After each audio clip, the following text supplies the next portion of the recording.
This is Dre with Brothers United Leadership Development, Bill 206, Bill 206 Media, and this is another episode of the Build Black Wealth podcast. And we're here in the studio with Sarah from Follow Me Catering Co. She's one of our Build Black Wealth Incubator Program participants and one of our chefs of choice. So thanks for joining us.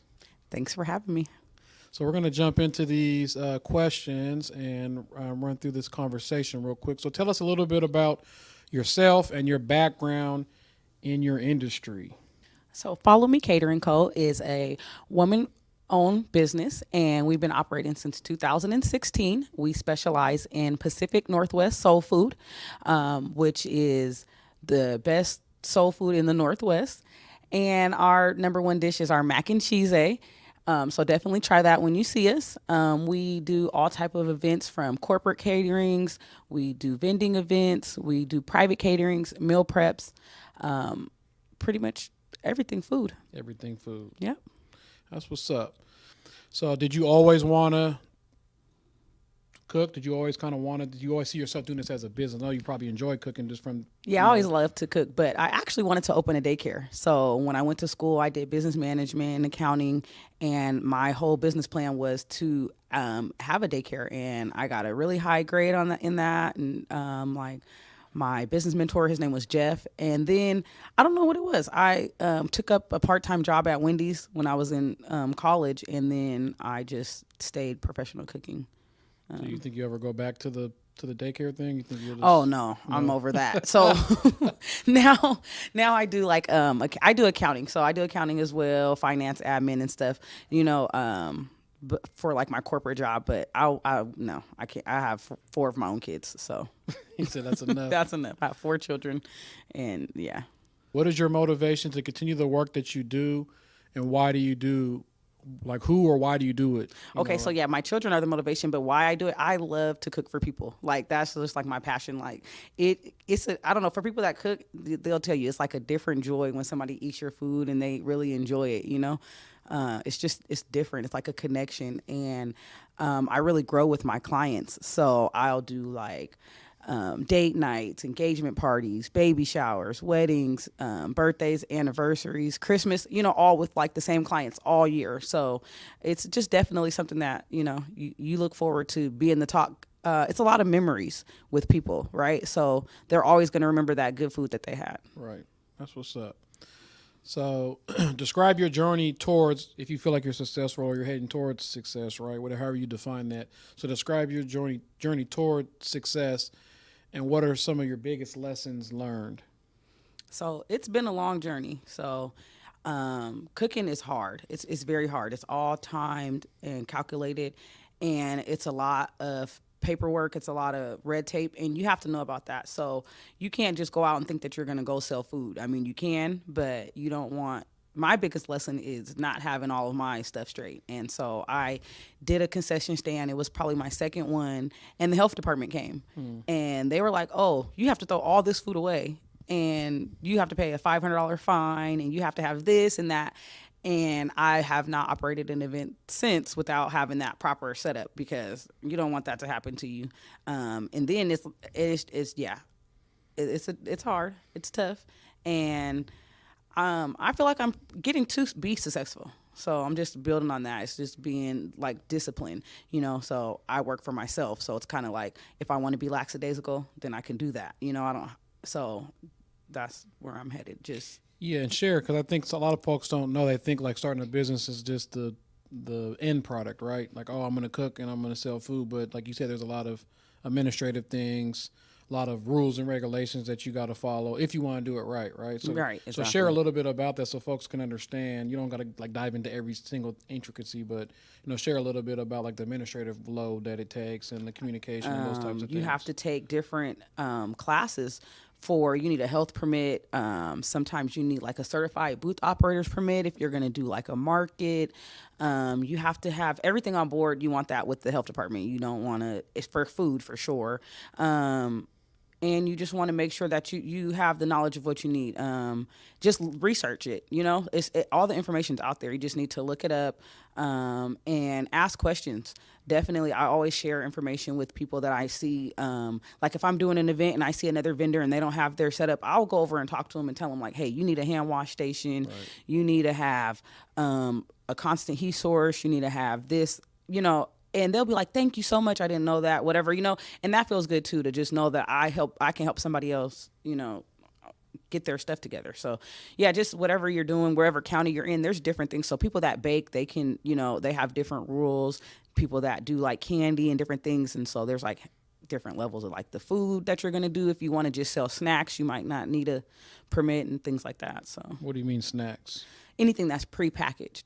So like if you just want to have a snack truck, you don't really need nothing but probably your business license, But if you're going to do like potentially hazardous food, which is like what I do, so I'm taking food from raw and cooking it. So.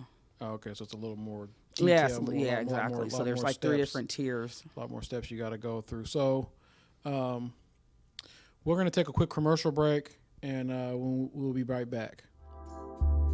Get informed about your rights as an employee working in the city of Seattle. Check out Build's labor law information at www.build206.com/labor standards today.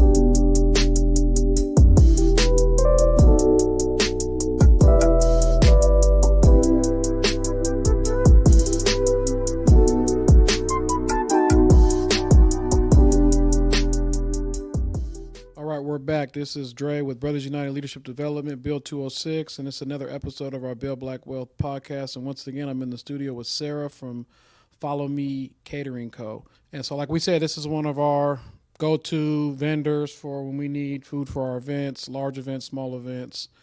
We also partner with Sarah and her company on some of our larger events. So as an entrepreneur, what is one tip or trick that you've learned to help you succeed? Networking. So that's like the key, because you never know who you're going to be in the room with. So you definitely want to mix with business owners. For me, with food, I definitely love to go and just meet people. Everybody needs food everywhere I go, right? So I would just say networking and keeping a list of your clients and contacting them. Following up with them during the holidays, and just building those relationships, and just having a little bit of discipline. Like I was saying earlier, when it's your own business, you can, do what you want. But if you set goals and make sure you stick to them, that'll help you out a lot. Yeah, if you want to be successful, you definitely, no matter what, working for somebody else or working for yourself, you definitely have to have a level of discipline.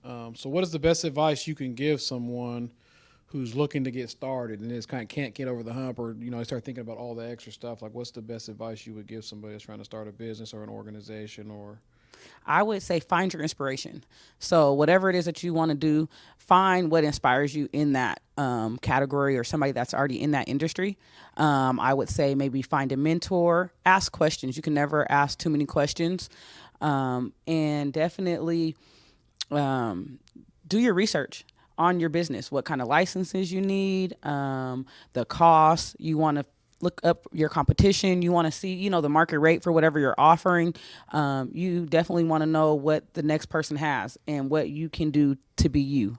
And you want to definitely just have a passion for it. Don't just do something because it's there to do it. Right. You want to do it because you want to put your best foot forward.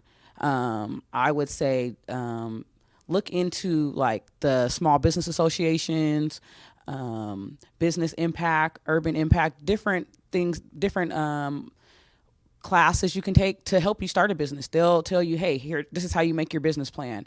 This is what you need to be successful. This is how you can do a profit and loss statement. They'll give you that. So definitely look into that if you're need some help to get there.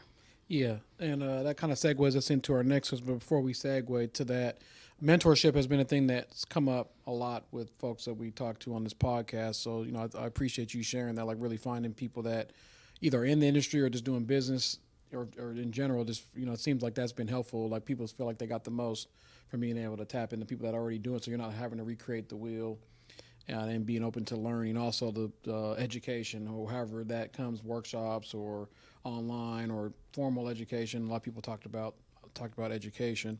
And so what resources do you think is needed? And it kind of segues into this question about, for others in our community to be successful and to start a business. Like what resources do you think that are most beneficial? Definitely, like I said, so I've did a lot of programs that have helped me, benefited me. You take different, tips from each of them. So I think that we just need a lot more people. It goes into the mentorship too. So stop holding on to the information that you have.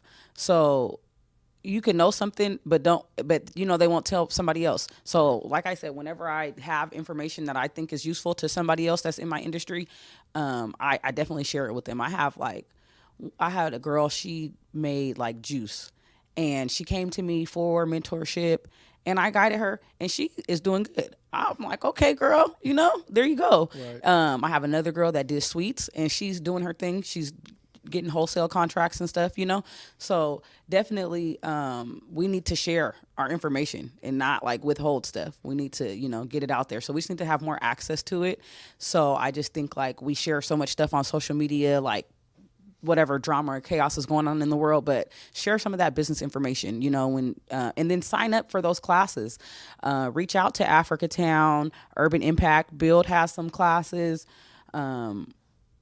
I've done a lot of them. Yeah. So Business Northwest, the Washington Small Business Association, reach out to your Chamber of Commerce because they want their businesses to strive, in their cities. So they'll help you out as well. So yeah, there's a lot of resources out there. You just got to go out and get. And I agree. I think people sometimes, especially when you're in business, people want to hold on to information because they want to make it competitive, but really it's not. Like share the information so our community can thrive and have those resources. So tell folks how they can get a hold of you and reach out to you and connect with you in your business. You can reach me at my website, www.followmecateringco.com, or you can reach me via social media, Facebook or Instagram, Follow Me Catering Co. Or you can shoot a text to 425-324-4792, and anything you like, we'll make it just right. All right. Well, thank you for joining us again. Once again, her information is also in the description, so feel free to use the links and the other information in the program description. And once again, this is Dre with Bill 206 Media, Brothers United Leadership Development. It's another episode of our Build Black Wealth podcast. Until next time, peace. Thank you.